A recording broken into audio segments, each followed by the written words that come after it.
अस्सलाम वालेकुम नाज़रीन, आप देख रहे हैं कश्मीर डिजिटल और मैं हूं आपका मेज़बान शाह हुसैन। मैं इस वक्त मौजूद हूं हल्का सिटी कोटली में, जहां पर अगर बात की जाए तो आज़ाद कश्मीर भर में इस वक्त सियासी जोड़ तोड़ का सिलसिला जारी है और तमाम उम्मीदवारान अपनी कैंपेन्स जो हैं वो जारी रखे हुए हैं। इस वक्त अगर बात की जाए बिलखसूस हल्का सिटी कोटली की, तो यहाँ पर जो पाकिस्तान पीपल्स पार्टी के उम्मीदवार हैं, मुस्लिम लीग नून के उम्मीदवार हैं, मुस्लिम कॉन्फ्रेंस के हैं, इस्तेकाम पाकिस्तान पार्टी के हैं, ये तमाम उम्मीदवार जो हैं इस वक्त डोर टू डोर जाकर कैंपेन कर रहे हैं और तमाम जो कॉर्नर मीटिंग्स हैं वो भी जारी हैं और सियासी दंगल इस वक्त जो है वो मचा हुआ है और सियासी जोड़ तोड़ का सिलसिला जारी है। अगर बात की जाए तो पाकिस्तान पीपल्स पार्टी के उम्मीदवार हैं चौधरी मोहम्मद यासीन और जो मुस्लिम कॉन्फ्रेंस के उम्मीदवार हैं वो मलिक रिजवान हैं और जो इस्तेकाम पाकिस्तान पार्टी के उम्मीदवार हैं वो मलिक मोहम्मद यूसुफ खान एडवोकेट हैं और जो मुस्लिम लीग नून के उम्मीदवार हैं राजा फातेह महमूद कियानी हैं।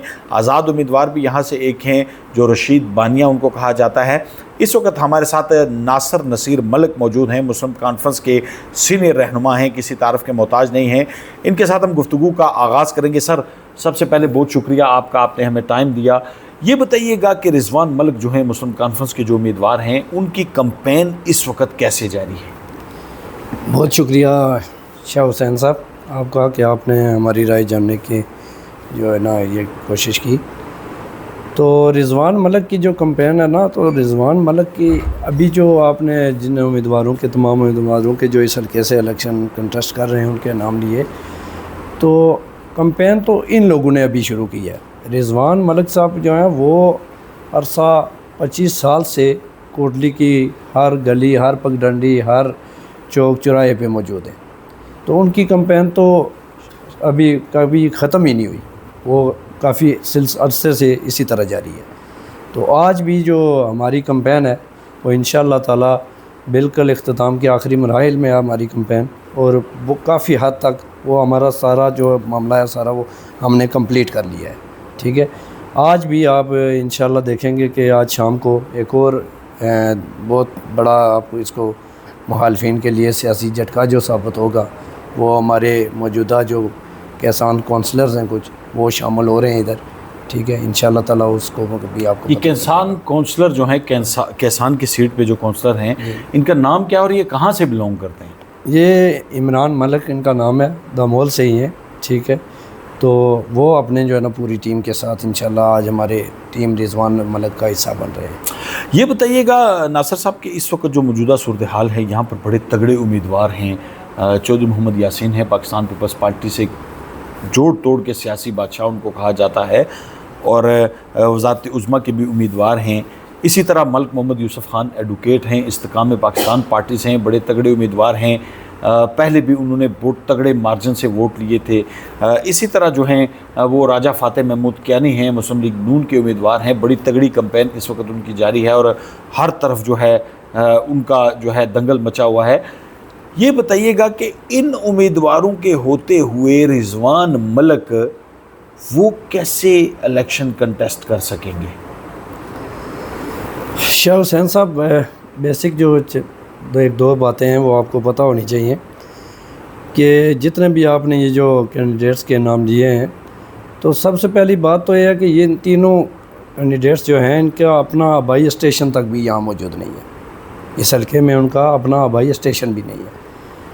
तो दूसरी बात कि सियासी दंगल की तो सियासत का भी इन लोगों से कोई लेना आपका कहना क्या है कि चौधरी मोहम्मद यासीन का ये जो स्टेशन है, ये जो हल्का है, ये उनका ज़ाती नहीं है? जी, ठीक है। और फातेह महमूद कियानी साहब का भी नहीं है और मलिक यूसुफ साहब भी राजमहल से। ठीक है, और जो रशीद बानिया हैं आज़ाद उम्मीदवार, हाँ, रशीद बानिया साहब वो भाई हैं हमारे। ठीक है, और वो इस हल्के से हैं। ठीक है, तो उनका जो है ना वो बिल्कुल इलेक्शन लड़ रहे हैं और उनका वो हमारे लिए कभी थ्रेट नहीं थे, कभी भी थ्रेट नहीं रहे। मतलब आप और उनका मुकाबला नहीं है? हाँ, वो कभी भी हमारे लिए सियासी थ्रेट। आप बात कर रहे थे इस सिलसिले में जो कोई ये स्टेशन इनके नहीं है? हाँ, इनका हवाई स्टेशन यहाँ नहीं है, पहली बात। दूसरी बात यह है कि हाँ, ये जो आप कह रहे हैं कि सियासी जोड़ तोड़ के और इस तरह के, तो ये टोटली जो है ना बस ज़मीरों की ख़रीद व फ़रोख्त कर सकते हैं, सियासत नहीं कर सकते।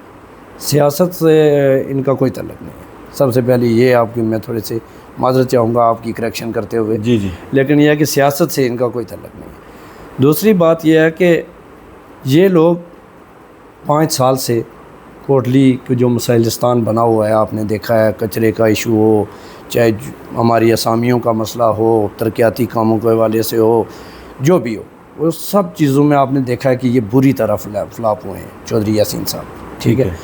मलिक यूसुफ साहब हैं, तो मलिक यूसुफ साहब वो उनका जो सबसे बड़ा प्रॉब्लम है, सबका इलेक्शन में उन्होंने वोट तो लिए थे, ठीक है, लेकिन उस वक्त वो जो आपने फ़िज़ा थी सारी पीटीआई के हवाले से, एक तो उनको वो उनका ज़ाती वोट नहीं था, वो उनको पीटीआई का वोट बैंक पड़ा था। ठीक है। ठीक है।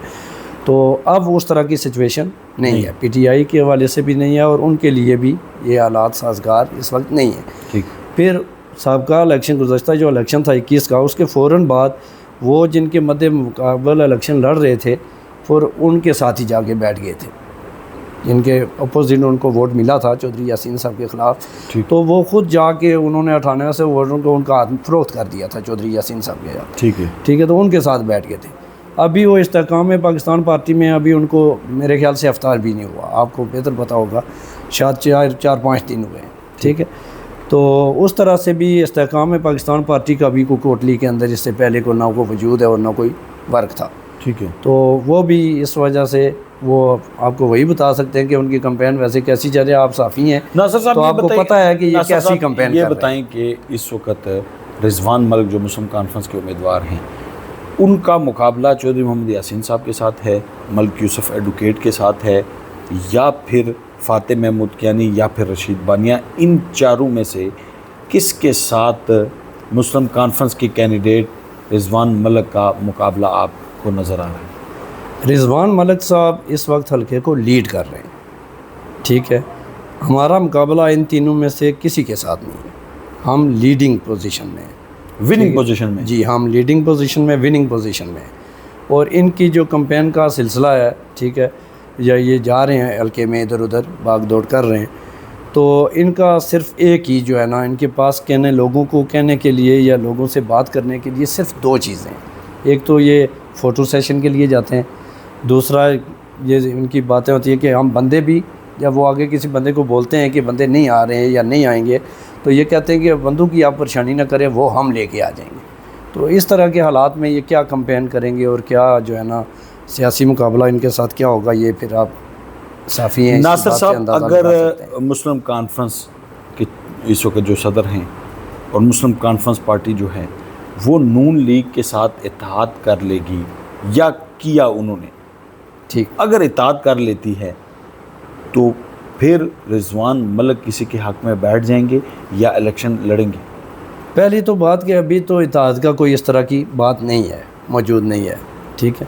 अगर हुई भी मुस्तकबिल में या अगले हफ्ता जो रहता है, हफ्ता 2 हफ्ते रहते हैं, इसमें अगर कुछ इस तरह की कोई बात होती भी है, तो इत्तेहाद अगर होगा तो वो भी फिर हमारी सूरत में होगा, यहाँ से होगा, यहाँ से होगा। और रिजवान मलिक तो हर 2 सूरत में इलेक्शन लड़ेंगे।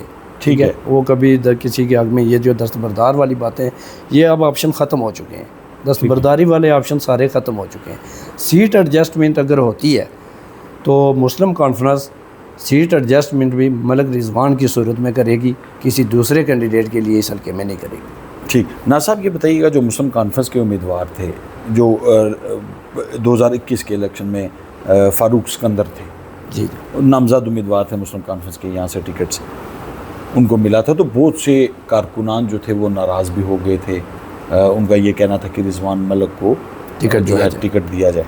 तो वो सारे जो कारकुनान थे, वो जब रिजवान मलिक आज़ाद उम्मीदवार इलेक्शन लड़े तो वो सारे उनके साथ थे, बहुत बड़े मार्जिन से, आज़ाद हैसियत से उन्होंने लड़कर जो है वोट लिए थे, बड़ा तगड़ा मार्जिन था।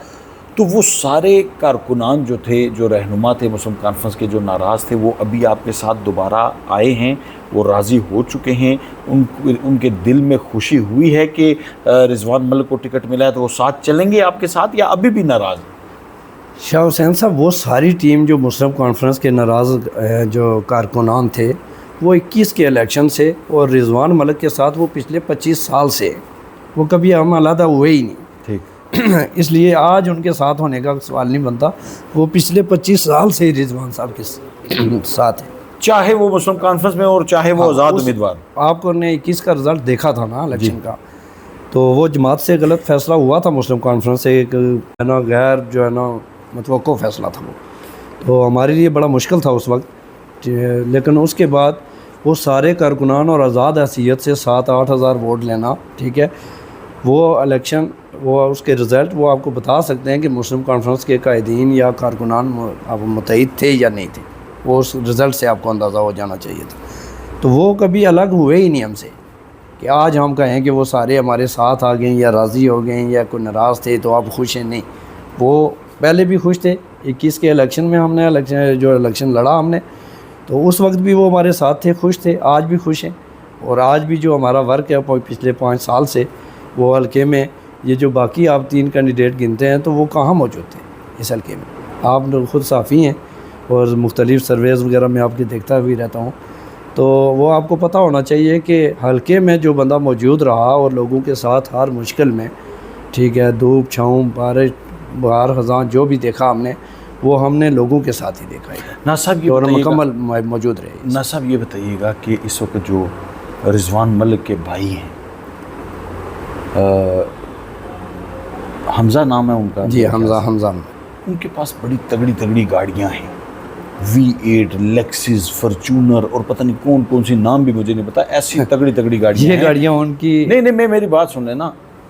तो ये उनकी गाड़ियाँ उनके पास मौजूद हैं। रिजवान मलिक के जो चाहने वाले हैं उनके पास भी बड़ी तगड़ी तगड़ी गाड़ियाँ मौजूद हैं, लेकिन रिजवान मलिक एक छोटी सी कल्टस गाड़ी में कंपेन करते हैं और ये बाकी जो लोग हैं इनके पास तो बड़े बड़े डाले हैं, गनमैन हैं, बॉडीगार्ड्स हैं, वो सारे जो हैं इस वक्त डालू में जो है वो कंपेन करते हैं। और रिजवान मलिक इतनी सी छोटी सी गाड़ी में कंपेन कर रहे हैं, इतनी गाड़ियाँ होने के बावजूद वजह क्या है सर? ये बड़ा अच्छा शौक नहीं है प्रोटोकॉल का या क्या? ये बड़ा अच्छा सवाल किया आपने।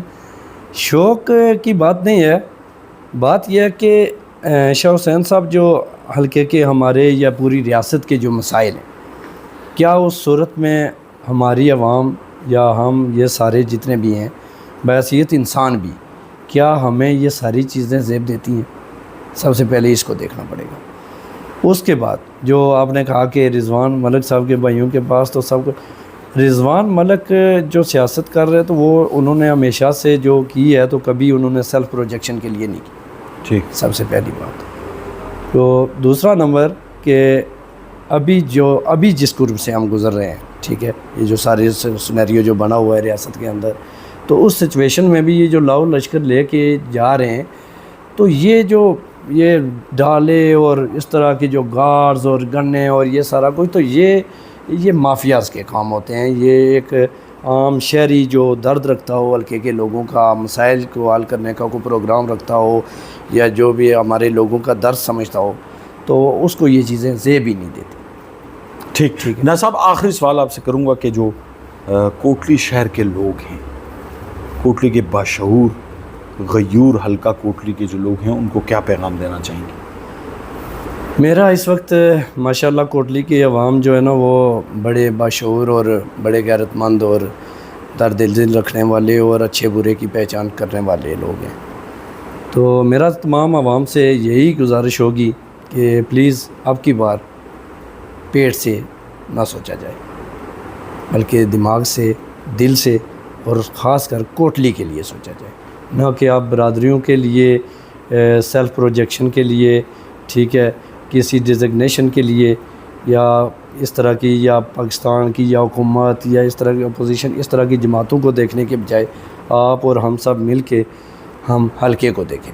क्योंकि इस वक्त जो हमारे मसाइल हैं, और कोटली में आपने देखा कि पिछले ये जो काफ़ी टाइम से कचरे का इशू, बाकी जितने भी इशूज़ थे, तो इस हल्के में सिर्फ रिजवान मलिक वो वाहिद आदमी है कि जिसने हमेशा इन इश्यूज़ पर बात की है और रोडों पे रैलीज़ निकाली, जलसे किए, प्रेस कॉन्फ्रेंस की, ठीक है, सारी जगह मुतलका फोरम्स पे आवाज़ें उठाई, ठीक है।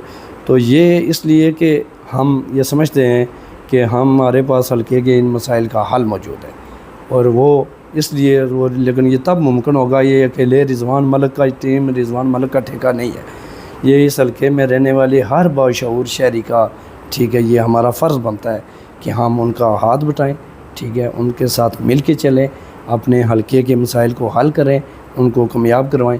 वो इसी सूरत में होगा जब हम सब मिल के अपने कोटली के लिए सोचेंगे। तो आपने देखा भी होगा कि इस हवाले से रिजवान मलिक ने एक स्लोगन भी दिया कि कोटली तब बदलेगा जब हम बदलेंगे। बिल्कुल, बहुत शुक्रिया नाज़रीन। नासिर नसीर मलिक हमारे साथ मौजूद हैं, जो थे मुस्लिम कॉन्फ्रेंस के जो सीनियर रहनुमा हैं। उनका यही कहना है कि जो कोटली शहर के लोग हैं, गयूर लोग जो हैं और जो बाशऊर लोग हैं हल्का कोटली के, वो अपनी वोट की पर्ची से रिजवान मलिक को 27 जुलाई को जितवा कर अपने कोटली शहर की जो जितने भी तकदीर बदलें और जितने भी मसाइल हैं कोटली शहर के, उनको हल करने के लिए हम मुकम्मल तौर पर कोशां हैं। ये कहना है नासिर नसीर मलिक साहब का। और उन्होंने ये भी कहा जी कि 27 जुलाई का जो दिन है वो जो है फ़ैसला कुन दिन होगा और रिजवान मलिक इंशाअल्लाह यहाँ से विन करेंगे और अपने कोटली शहर के लोगों के तमाम मसाइल जो हैं उनके दहलीज़ पर हल करेंगे। अपने कैमरामैन अनवर सादात के साथ मेज़बान शाह हुसैन को फिल वक्त के लिए इजाज़त दीजिए। अगले प्रोग्राम में फिर मिलेंगे। अल्लाह निगहबान।